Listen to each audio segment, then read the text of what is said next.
Because of the Boston Bruins, we have the two most beautiful words in sports. Cut my penis. Did it play? I played cut my penis. Yeah, 7, baby. I want to die. This sucks. Shut the fuck up, Sean. This sucks. But as a Bruins fan, are you doing the like, here we go again thing? Or are you like, shut the fuck up, you're the fucking Leafs? No. Obviously, the Bruins shouldn't be here, and this is embarrassing, and this is the chokiest they have ever been. In the history of this choky team, this is the chokiest they've ever been. This is worse than 2019 Game 7. You can at least wrap your head around, you know what? Some bozos that we were playing against caught a glimpse of the Stanley Cup, and they got excited, and they put us away. Whatever. This dead 2 games in a row, like, guys got to get fired, guys got to get moved, traded. That's probably going to happen either way. It is a dire situation for the Boston Bruins right now. And even with it's the Leafs. They're going to lose in 7 games anyway. The Bruins have been so bad the last 2 games. I'm starting to believe in the Bruins' ability to blow this, really. 100% agree. I also I can't get mad at any Leafs fans that are like gloating. I have enough self-awareness to know that I can't respond to any of that like celebrating and gloating with you're still the Leafs. You're probably going to blow Game 7 for the point that you just made. And also the point that just like, if this was roles reversed, I would think my team was dead down 3-1. The fact that they're even forcing a Game 7 is somewhat of a victory. And it's not just that the Bruins are losing. It's who they're losing to and how they're losing. It's like the complete lack of desperation, the complete lack of killer instinct to come out in Game 5 and Game 6 and have a combined three whole total shots on net in the first period of like not must win, but like very important, we're here to fucking stay and make a statement games. To come out like that against a team like the Leafs, who are without their best player, who have gone 3 games in this series without their second best player, Mitch Marner, not very good, John Tavares, old as shit. The fact that they're losing to this team and have scored, 2 goals in the last 2 games? 2 meaningful goals. I'm not counting the one yesterday. They got shut out. Hey, it's a real goal. That's not a real goal. What's the thing you're always saying? You're always saying the all lives matter. What all goals matter? Jesus Christ. No, that goal does not matter. That goal does not count. That 2 fucking goals in 2 closeout games against the Toronto Maple Leafs, who suck on the back end. And shout out to Joseph Wall. Incredible 2 games. Incredible eyes. Not incredible 2 games. Like not incredible, but like good. Good 2 games. So for some god fucking forsaken reason last night, you know what I did after the Bruins game last night? After the day that we had yesterday, we had a marathon day. We did a million shows. We're doing appearances. We're kissing babies. We're shaking hands. We're not shaking babies. Not supposed to do that. After that game, I went on with Felger again last night and just fucking did that whole experience again. And they were trying to do hey, Joseph Woll has been able to stop the Bruins or whatever. And I said, it's easy to have a good goaltending performance when the other team doesn't shoot the puck at you. So he has done his job. It's not. Because it's true. You can get a little cold. That's true. A little rusty. You don't get into a flow. You don't get into a rhythm. Hard to stay locked in. Well, but Joseph Woll, I agree with you. Like he's not been. The Bruins aren't getting goalied, but no, the Leafs do have a good goalie now. That's the only thing. Let's bring in our best friend in the whole wide world and big Bruins fan, John Feitelberg of KFC Radio, Barstool Sports, and Out of Order. He makes very funny sketches. Actually, is your most popular one the Mike Babcock one? That, first of all, what an intro. I've never heard an intro before. That was fantastic. Thank you very much. You've never heard an intro before? No one's ever introduced you before? We don't do intros on our show. Don't do it. So I've never really been a part of one. That was very fun to be kind of lauded for a second. Back when we did brunch, we never did intros and nobody ever learned who we were. And there would be times that like someone would want to hire one of us for a job and be like, damn, that like Pete guy or that DJ guy is pretty good. And then the person's like, oh no, that's the other one. And it's like, oh, well, I hate that. Then I hate Pete or I hate DJ, whatever. Anyway. Totally off the board. I don't know what the biggest one is. I don't know, but it's definitely up there. How are we doing today? That's a good question. I'd say I'm probably doing the best out of the three of us because I can. I'm Yeah, living Sean's life. doing the best out of No. three of Sean, us. Three of you. our producer Sean is doing great. He's a Sabres fan. He hates the Bruins, doesn't like Bruins fans, so he's on top of the world. I will say, I won't fake being personally hurt by the Bruins. I'm very annoyed by the Bruins. I think Pete's life is in shambles right now, and I think that you are also probably one domino push away from your life falling apart. Correct? Here's the thing. I'm partly in denial because I'm like, well, there's no way they lose 3 in a row. So it's like, it's kind of like, well, whatever. We'll just win it in 7. But there is also like, it's ruined my life. That's happened. Like I had plans for this weekend that I just can't do anymore because I have to watch the Bruins on Saturday night. That sucks. I had a very nice weekend planned. Well, and before you go on, my girlfriend is having a birthday party tomorrow, and there's like a non-zero chance I wake up on Sunday single for some reason. It's the worst nightmare possible. The Bruins do not care for our personal lives has become pretty clear with this series. No, and the thing too about this is that even if they win Game 7, there's zero gloating potential. You can't gloat if you're a Bruins fan. No, disagree. I'll still gloat because the lucky thing for us here is that we have that unfathomable statistic that the Leafs haven't won since '59, and as long as you can keep that going, you can keep gloating. 59, 67. What the fuck? What are you guys, statisticians? Whatever year it is. Is it 67? I thought 67. for sure that changes some things for me. Yeah, they're kind of hot actually. Yeah. Don't let them get hot. Is it really 67? God damn it, dude. But anyway, 67, fine, whatever. As long as you have half a century where you've been beating them, although I'm sure there's some funny business. They were in the West for a while, right? But as long as they haven't beaten you in the playoffs in half a century, you can still gloat. Oh, so they haven't beaten the Bruins since '59 is what the chat says. Yes, that's what I've been saying. Oh, okay. I thought you meant the cup. Yeah, that's what I mean. Okay, whew, that's a load off. Because then now I would we're gonna spin zone this real quick. I would argue that the pressure is now on Toronto to close this out. I think the Bruins are now playing with house money because now everyone's expecting them to blow it again. That's a I crazy spin agree zone. with that. The Bruins have fucked up so badly that in the span of 2 games, they somehow have convinced people that the chokiest team in this series is the Boston Bruins, which is crazy. And the Bruins are very choky. We do know that, but I feel like that's something that we've known and has not been known outside of Boston. Like we were talking to an Oilers guy yesterday, and he was saying, they're still looking to kind of be like a Boston, for example. And I want to be like, I don't know if you want to be, but like we get that they're kind of choky. But nationally, people don't think they're choky. Right now, people think the Bruins are the biggest choke artist franchise in the NHL, and they're literally playing the Leafs. So good for the Bruins, I guess, because now they're the goalkeeper on the penalty where they're like, look, I'm expected to fuck this up. This is all on you, baby. You better not fuck it up now. Yeah, but that's like, there's a ton of irony in the script being flipped there, and like the Bruins being exposed as this team that constantly chokes and being exposed by the Toronto Maple Leafs of all teams on the other side. And like the Leafs doing it without their best player is just like a little extra like fuck you in the equation.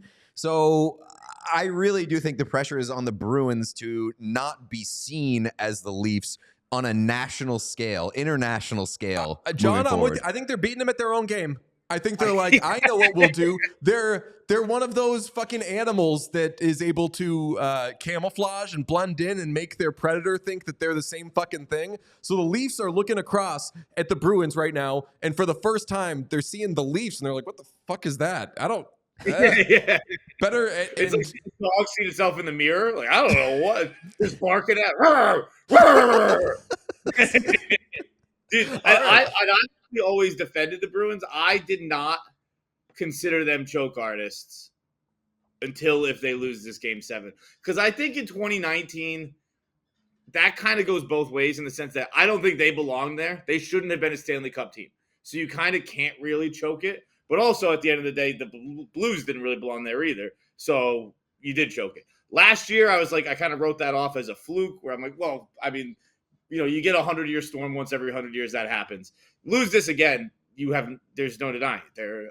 They're a team of choke artists. Yeah, I mean, you can excuse the Panthers thing because the Panthers went on to win the East and then make the Stanley Cup final, and that's a really good team that exposed other teams. So, like, the Leafs, the point here too is that we haven't mentioned the Leafs, not a good team and haven't been playing well over the last 2 games. Not very well at all.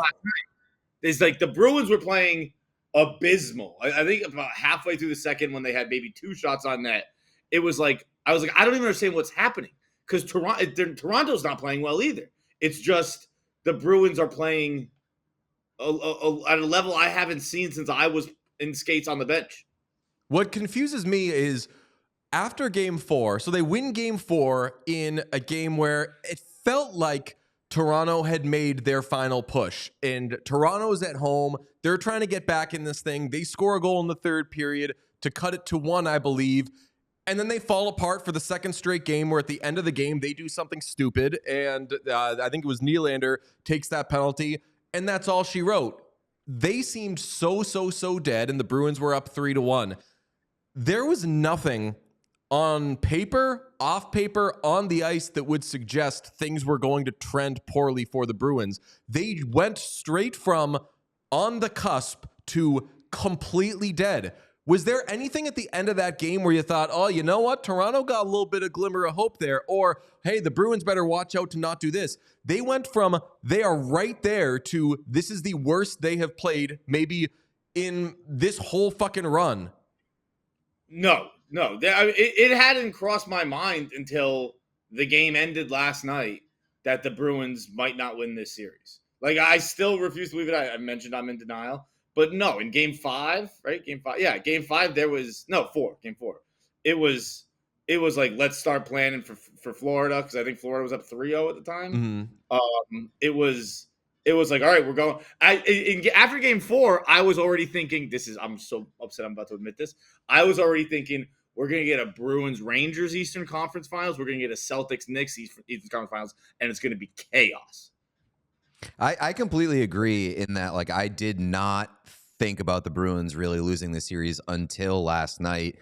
And it's primarily because I was expecting, even if they lost last night, it wouldn't look as bad and embarrassing as it did last night. And now, like, the prevailing thought in my mind is that this team and this group is just very paralyzed and frozen by the pressure of the moment. And like, with the exception of Jeremy Swayman, who has been great all the way through, but like I look at a lot of the things that happened last night. I mean, the one shot on goal, yeah, whatever, like they've been pushed to the outside.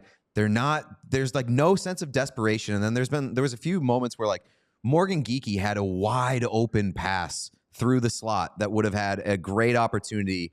And twice he kind of like froze and didn't make a play. They just have a lot of guys that seem terrified to make a mistake, and in doing so aren't making plays.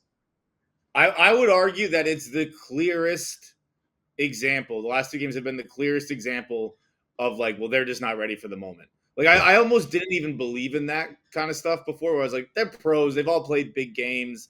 They've all played, they've all played nervous. They've all played sick. They've all played hurt.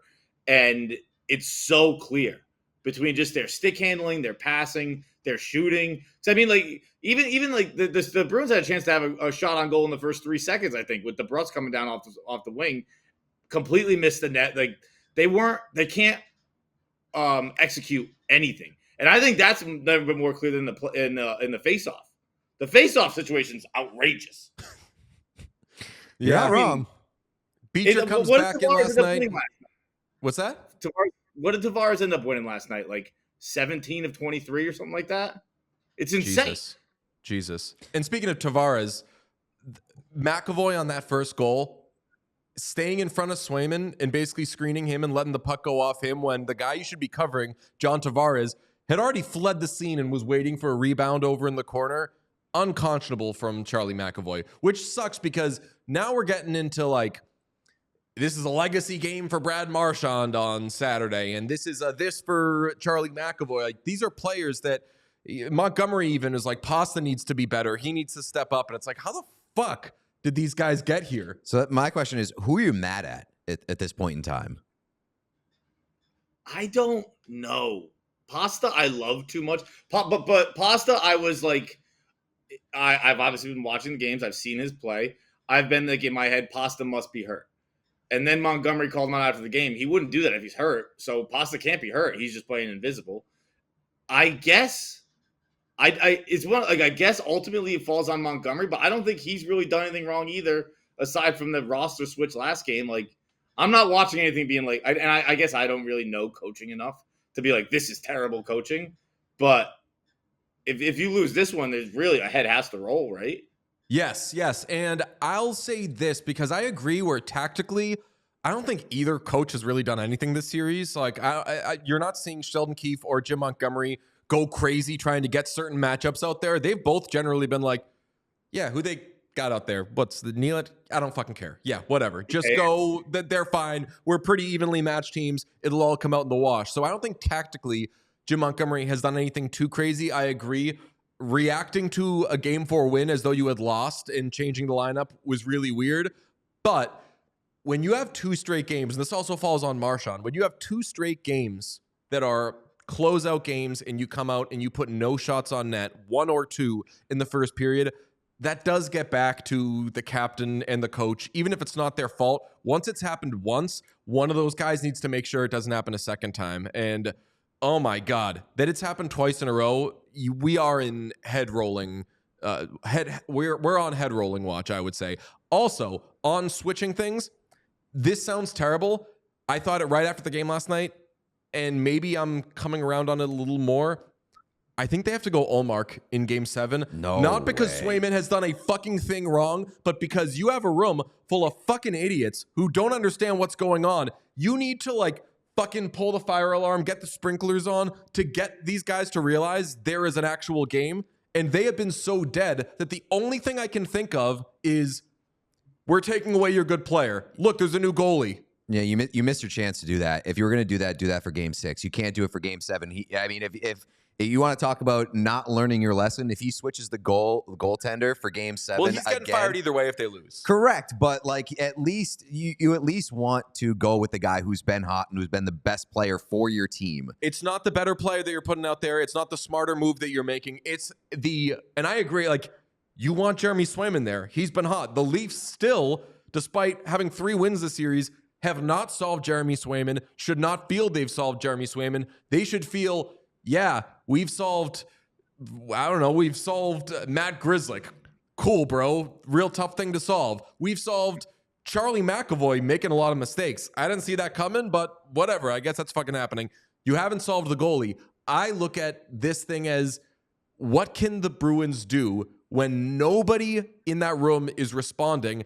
And I guess it's changed the goalie. I don't like it. It's not good behavior. No, you can't do I it. thought you were crazy when you started talking. You kind of sold me. Like, No way. Get the fuck out of here. No I way. mean, but how many, like, what else can you say?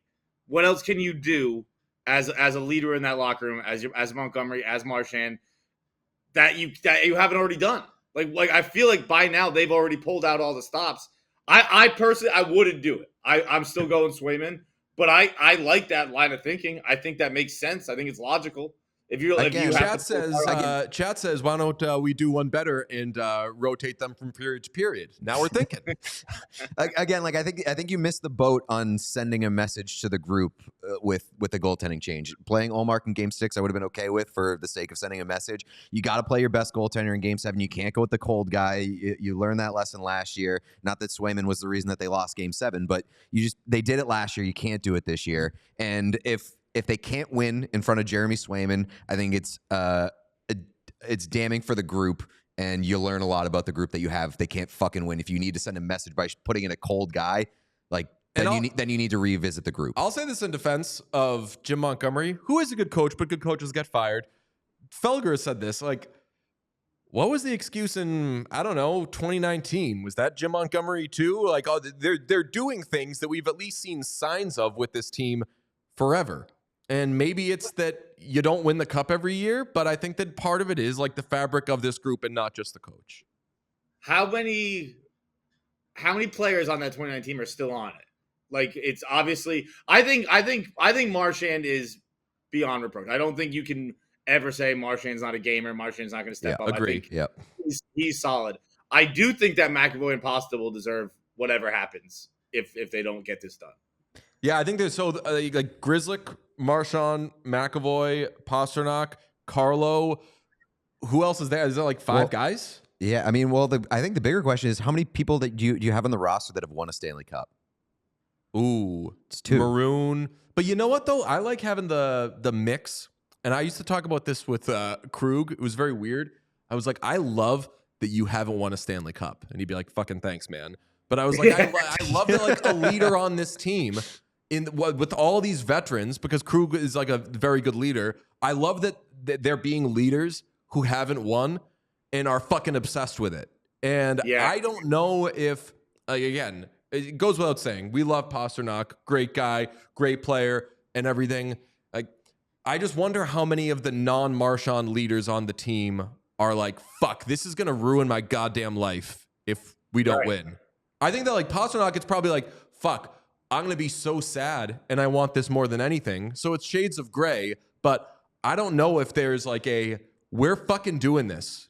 There's no try. There's like, it's fucking do or die. That's what I said yesterday. I feel like when things go wrong for the Bruins and they start to snowball, it's like a slow motion car crash. And every guy is looking at the next guy saying, like, who's going to do something about this? They need somebody who grabs the steering wheel. And I think that they lack that person or a few of those guys. I do believe that this team needs a little bit more Stanley Cup pedigree. Do you think that if I agree with that wholeheartedly, that it is very clear that they're waiting for someone else to do something. And I think they're all looking at Pasta and he's not. He's just not. But do you think if this goes wrong, which it won't, does he start getting? Is he big enough? Is he good enough to get Ovechkin start treatment? Oh God, I don't think it's deep enough yet. I think he's still too young. Yeah, because he's what 26, 27 now. Yeah, Ovechkin didn't start getting it until he was like 30, like 20, 29, 30. Also, it didn't help for Ovechkin that he was always compared to Crosby, and Crosby just kept winning. Right. And also, I'll say this, and I know that he got hurt off the ice in 2018 or whatever year it was. Like, we could like fucking see Ovechkin just like being drunk the whole time. Like Pasternak is not quite to that level, I would say. Like and Ovechkin's got a good head on his shoulders as well. But you guys get my point. I think that this guy will never win thing is stupid anyway, because Phil Kessel has won a bunch, and like it's just whoa. You get what the fuck you trying to say? People talk about Phil Kessel all the time that way, and then he just like went to a good team and fucking won a bunch. Oh, okay. So like if you have a team full of Pasternaks, sure, you're going to be great. I don't think that Pasternak is the problem. He could be more of the solution than he's been, though. They've got nothing down the middle. They've got nothing down the middle in this series. Coyle's been bad. Zacha's been not very good. Like no, Zacha was like, we were talking about Joe Pavelski. Where's he been in the Dallas series? Pavel Zacha had that for me last night, where I was like, where is he? Yeah, it's weird that you can go like an 82-game season and the things that you were concerned about from before game one, like kind of disappeared over the course of a regular season. And then you get to the playoffs and then, oh my God, those are the problems that we were worried about in the fucking preseason. I was literally just talking about that. Like it's things that for some reason, I guess when you're changing a team every game, you can hide these flaws, and they become so clear. I actually learned, you guys might know this, I learned the other day that throughout the regular season, Zacha and Coyle combined for more points this year than Bergeron and Krejci did. Sure did. And I was like, oh, all right, great. And then the playoffs come and they're both fucking invisible. And you're like, oh yeah, that's right. There's a huge difference between these two tournaments. So Bergeron didn't play a lot of games last year, which is why that stat exists. But that stat is still fucking true. Mm-hmm. So I think that they replaced those guys way better than any of us could have expected. And center was less of a question going into the postseason than we would expect.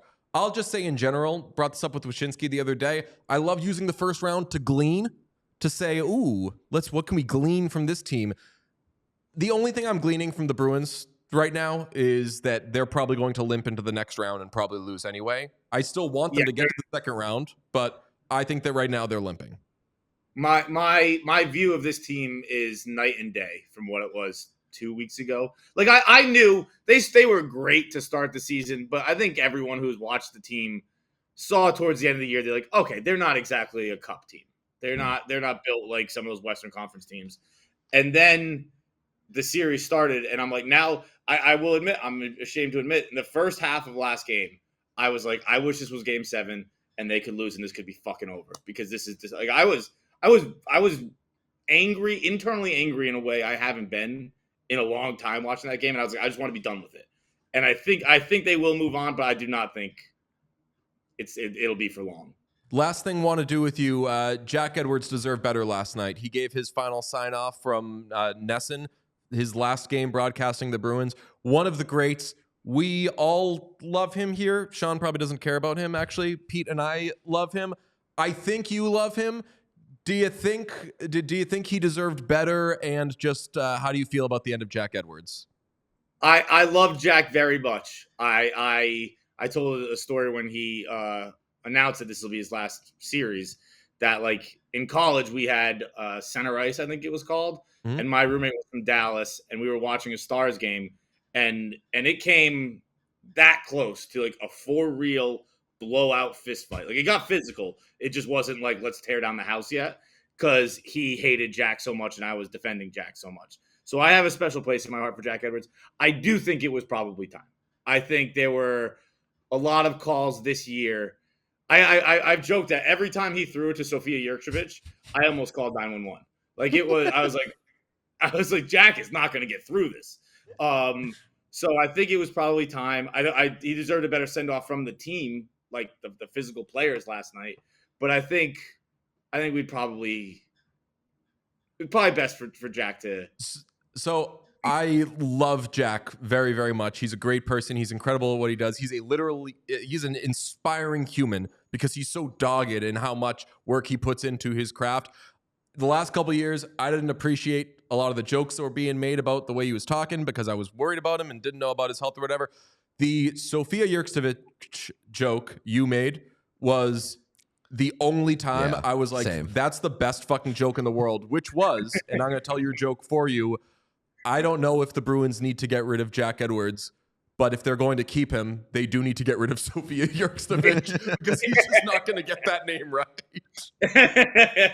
Which would be the funniest thing in the world because obviously, like, you know, firing somebody because somebody else is having a health issue is the funniest thing in the world. And also just like the landscape of sports media, firing a woman who's amazing at her job because like, hey, you know what? An older guy we have is kind of struggling with this. You'd understand. Fucking hilarious. You can change your name if you want. You can be Sophia Jones if you want to stick around, but Jack's not going to get Jurčević out. That's the best. I don't know how true this story is. I've heard from people who've been out with Jack that when Jack goes out at night, the only drink he does is he does a shot of Jaeger to start the night, and then that's it. And that's unbelievable if that's true. So to brag, I have been out with Jack, and I don't know if that's the truth, probably because I've been in worse shape than he's been. But I did tell a story a couple weeks ago where we saw these two people who are absolute animals at the bar that should not have been getting up to dance, but they did get up to dance. And as they were trying to walk and not fall down, Jack did a play-by-play of them dancing, and it was the funniest thing I've ever seen.